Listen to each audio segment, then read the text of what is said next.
Bismillahirrahmanirrahim. Assalamualaikum warahmatullahi wabarakatuh. Hai, Assalamualaikum. Selamat datang ke channel YouTube saya. Nama diberi Hassan Basri bin Muhammad Noor daripada unit Bahasa Melayu 2. Jadi untuk kandungan untuk kali ini, saya akan menghasilkan satu bahan bantu mengajar yang sesuai dengan aspirasi, hala tujuan dan juga implikasi guru berjiwa pendidik. Jadi saya ditugaskan untuk melaksanakan satu tugasan untuk membantu pelajar dari segi bidang Bahasa Melayu, iaitu bidang perkhususan saya pada kali ini. Jadi video yang saya akan hasilkan ini sesuai dengan permintaan daripada pelajar, daripada murid-murid. Di kesempatan ini saya akan terangkan secara terperinci video yang saya akan hasilkan untuk BBM saya. Untuk bahan bantu mengajar kali ini, saya menggunakan kandungan yang berasaskan DSKP terkini, iaitu buku teks Bahasa Melayu tahun 4. Tajuk yang saya ambil, saya pindah daripada buku teks tahun 4 ini ialah Suri Teladan. Aspek yang saya akan gunakan ialah aspek tata bahasa, di mana aspek tata bahasa merupakan salah satu elemen penting dalam bidang pengkhususan Bahasa Melayu. Seterusnya ialah topik. Topik yang saya gunakan ialah ayat majmuk. BBM yang saya gunakan ialah buku teks Bahasa Melayu darjah 4. Kaedah PDP yang saya gunakan ialah pengajaran slide, di mana slide ke slide maknanya ada maksud-maksud tersendiri daripada slide tersebut yang perlu murid ambil. Maknanya saya akan tulis perkataan-perkataan ataupun ayat-ayat penting kepada pelajar supaya dapat dijadikan panduan semasa mengulang kaji pelajaran. Yang terakhir ialah medium. Medium yang saya gunakan ialah aplikasi YouTube. Baiklah, bergerak kepada bahagian seterusnya, iaitu aspirasi negara. Saya boleh pecahkan kepada dua, iaitu aspirasi pendidikan dan juga aspirasi murid. Jadi untuk bahagian aspirasi pendidikan, saya ambil akses dan juga equity. Untuk akses, melalui BBM yang saya jalankan, setiap kanak-kanak warga negara Malaysia berhak mendapatkan kesamarataan peluang pendidikan bagi membolehkan mereka mencapai potensi masing-masing. Di mana akses negara ini, seluruh rakyat Malaysia, khususnya kanak-kanak, boleh mengakses maklumat yang saya berikan walaupun di mana mereka berada. Jadi gerak kepada equity, iaitu sistem pendidikan berprestasi tinggi, memberikan pendidikan yang terbaik kepada setiap kanak-kanak tanpa mengira kedudukan geografi, gender atau latar masyarakat sosioekonomi. Jadi kementerian ingin memastikan jurang pendidikan di dalam bandar dan juga di luar bandar ini mampu disamaratakan. Ini berbeza dengan akses, di mana akses ni melibatkan satu patut enrollment, maknanya kanak-kanak di Malaysia ini mampu menerima akses tersebut. Tapi equity ni kita mahu rapatkan jurang di antara luar bandar dan juga dalam bandar. Jadi itu sahaja untuk aspirasi pendidikan. Baiklah, gerak kepada isi yang seterusnya, iaitu aspirasi murid, iaitu pengetahuan dan juga kemahiran berfikir. Untuk pengetahuan ini diberikan asas setiap kanak-kanak diberikan penjelasan ataupun pembelajaran berkaitan dengan literasi dan numerasi. Selain daripada itu, kanak-kanak didedahkan juga dengan perkara-perkara teras, subjek-subjek teras seperti bahasa Inggeris, matematik dan juga sains di peringkat ini. Jadi pentingnya BBM yang saya laksanakan ini orang kata selari dengan hasrat aspirasi murid yang diperlukan oleh murid lah. Jadi untuk yang kedua dari segi aspirasi murid ataupun yang keempat daripada aspirasi yang saya paparkan ini ialah kemahiran berfikir. Mengapa kemahiran berfikir? Ialah kerana setiap murid akan belajar cara memperoleh ilmu pengetahuan sepanjang kehidupan mereka. Yakni mereka akan berfikir secara kreatif dan inovatif. Seterusnya pemikiran secara kritis dan penaklukan. Yang terakhir ialah keupayaan untuk belajar. Jadi dari segi berfikir secara inovatif ini, bila kita berikan ilmu, maknanya bila seorang pelajar itu boleh memperoleh ilmu, mungkin dari segi idea mereka lebih kreatif dan juga inovatif, mana mereka akan berfikir lebih jauh. Mungkin perkara ini akan meningkatkan lagi imej negara dan demi memajukan negara kita. Jadi seterusnya ialah pemikiran secara kreatif dan penaklukan, iaitu keupayaan untuk menganalisis maklumat, menjangka masalah dan mendekati isu secara kritis, logik, induktif dan diduktif bagi mencari masalah, penyelesaian dan akhirnya membuat keputusan yang baik. Sebagai contoh saya berikan, dalam BM saya di bahagian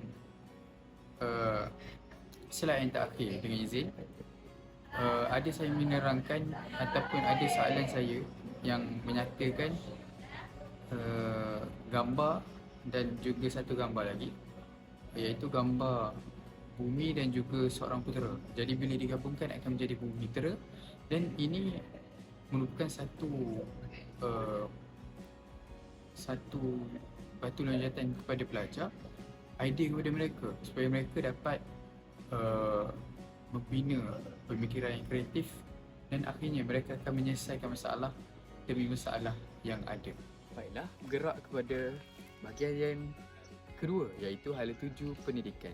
Bahan bantu mengajar ataupun alat bantu mengajar saya yang berteraskan kepada YouTube ini sangatlah bertepatan dengan hala tuju pendidikan negara, iaitu kemahiran berfikir aras tinggi ataupun dipanggil KBAT, lebih dikenali sebagai KBAT, merangsang minda murid dengan bahan bantu mengajar atau alat bantu mengajar yang menarik.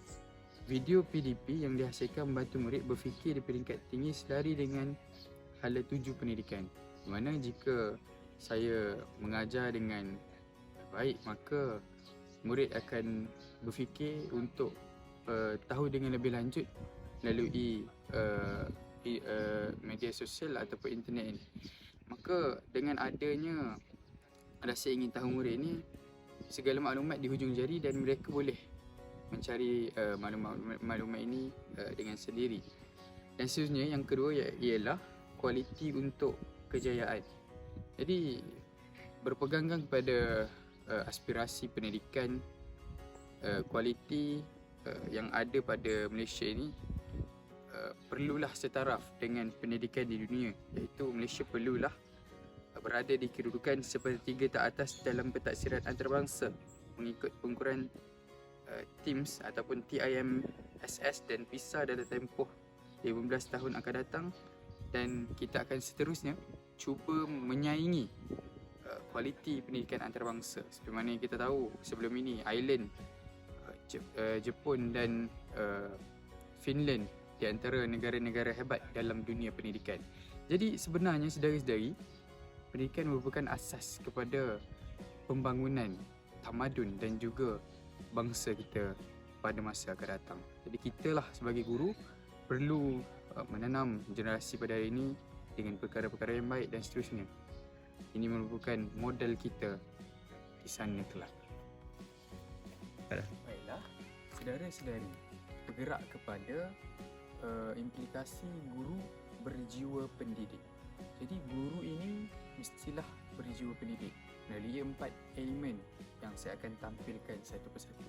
Yang pertama, B, iaitu berani. Yang kedua, S ialah suri teladan. Yang ketiga, peka, P untuk peka. Dan yang keempat, yang terakhir ialah T untuk teknologi. Baiklah, bergerak kepada yang pertama, iaitu berani. B untuk berani. Berani meneroka cabang ilmu demi mempelbagaikan corak pengajaran. Jadi guru ini perlu lebih pengalaman dan seterusnya banyak input-input daripada luar. Supaya apa? Supaya guru mampu mempelbagaikan konsep pembelajaran dan pengajaran kepada murid. Di mana murid mungkin setengah pelajar atau murid ini tidak mampu faham dengan apa yang kita ajar, tetapi melalui sesuatu cara. Tapi mungkin sebab kita gunakan cara yang seterusnya, murid mampu memahami apa yang kita katakan. Jadi guru perlu pandai dengan menggunakan berbagai cara ini. Yang kedua ialah suri teladan, iaitu guru sebagai suri teladan kepada pelajar, di mana guru perlu menggunakan bahasa yang baik, tata bahasa, tata kelola dan juga pendefinisian yang baik.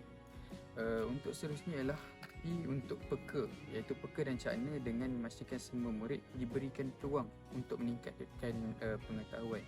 Mana saya menggunakan BBM melalui YouTube. Jadi anak-anak pelajar mampu menggunakan peluang yang ada dan mampu mengulang apa yang saya ajar di YouTube ini.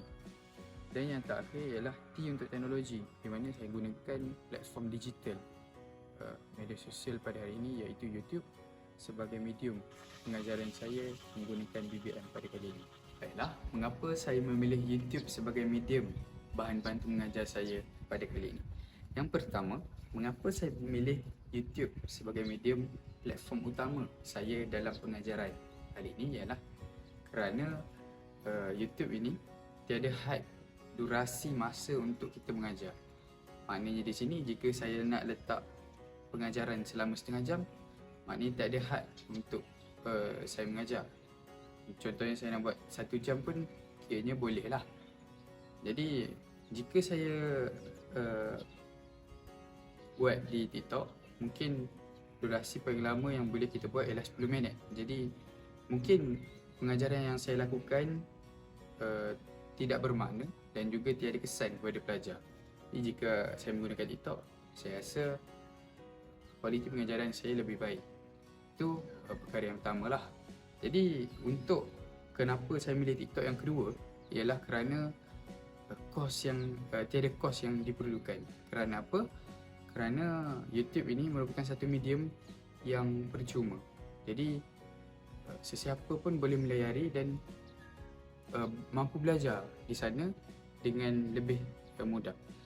Sebab yang ketiga ialah kerana ibu bapa mampu mengawal segala gerak-geri dan juga pembelajaran anak-anak. Kenapa? Kerana seperti mana kita tahu YouTube mempunyai YouTube Premium, YouTube yang biasa dan juga YouTube untuk kids ataupun kanak-kanak dengan izin. Jadi jika adanya medium-medium seperti ini, maka saya percaya ibu bapa mampu mengawal tahap kualiti pembelajaran dan juga intelektual anak-anak. Jadi untuk yang terakhir, yang keempat ialah kerana kanak-kanak mampu belajar di mana-mana sahaja dan juga bila-bila masa. Maknanya tiada tempoh masa yang diperlukan.